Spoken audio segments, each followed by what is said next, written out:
What is happening in the world? My name is Reagan Parrington. Today is September 13th, and these are your past week's headlines. We'll begin with Biden addressing the nation, stating that he wants to vaccinate companies with employees larger than 100. Also, all federal workers and federal contractors will need to be vaccinated. And you guessed it, Republican senators are planning to sue. Yes, that's how we've gone now, but you knew this already. Moving on, more than 230 medical journals warn that 1.5 degrees C of global warming could be catastrophic for health, calling for urgent action on climate change in a joint editorial published last Sunday. This is significant because never before have so many health publications come together to make the same statement, reflecting the severity of climate emergency now facing the world. I mean, dude, this is getting serious now. Millions of people lost their pandemic unemployment benefits. Hey, how about you close the fucking door? Sorry, talking to myself.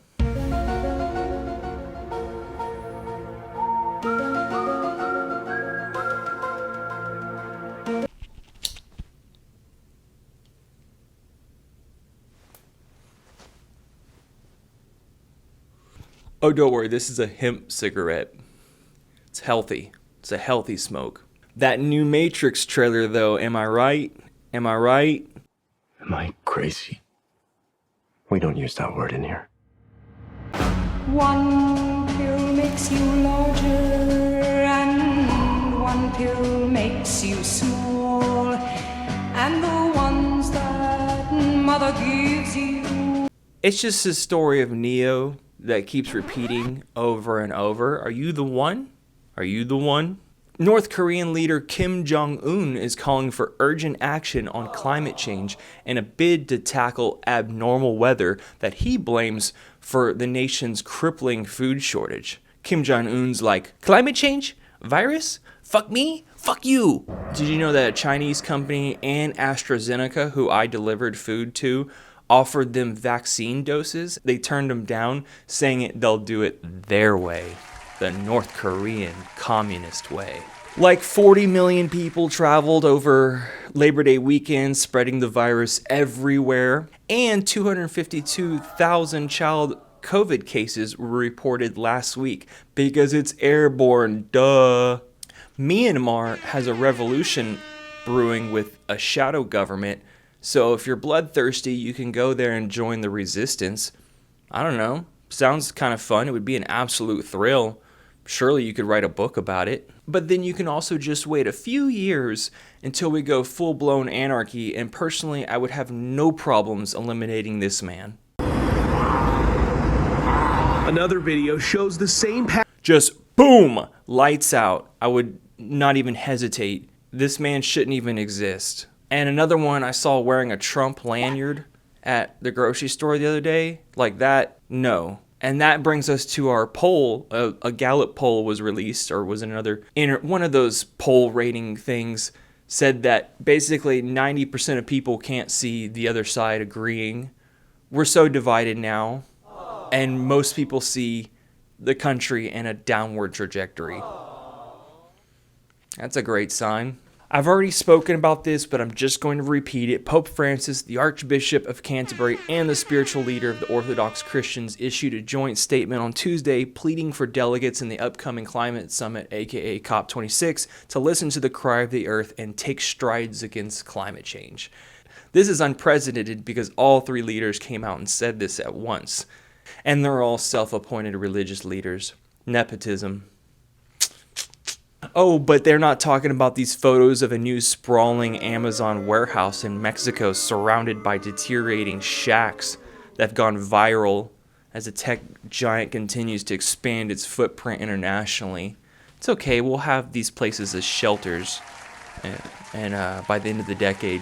There was a major magnitude 7 earthquake in Mexico, and Jeff Bezos is hoping to buy Never-Ending Life.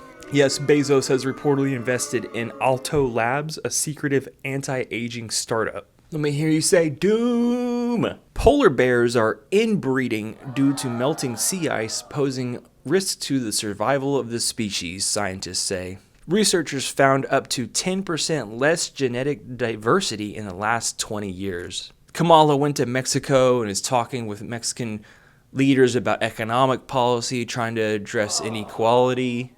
Animals are shape-shifting in response to climate change, alarming scientists.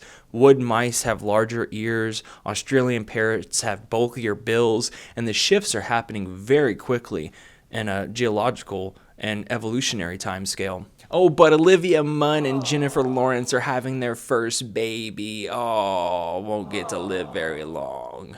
Denmark is lifting most all of their COVID restrictions. And 5 zebras, a small herd of zebras, are out on the loose in Maryland just living the free-range lifestyle as they should be. They ran away from a private zookeeper nearby and hauling ass whenever anyone comes nearby because that's what they were evolved to do, is evade predators. You just can't catch them. They're going to try to lure them in with food. And I'll end with a note on Denver. Denver's ozone is in violation of EPA health standards, and that is a tragedy considering it is in one of the most scenic and mountainous regions of the country. It's not even safe to breathe there in the city. Okay, this has been your September 13th update. A lot of random things all in one place. My name is Reagan Parrington. This is what's happening in the world. Thank you for watching. Click like, press subscribe, go to my Patreon, keep citizen journalism printing, and I'll talk to you guys next week. Have a splendid day. Adios.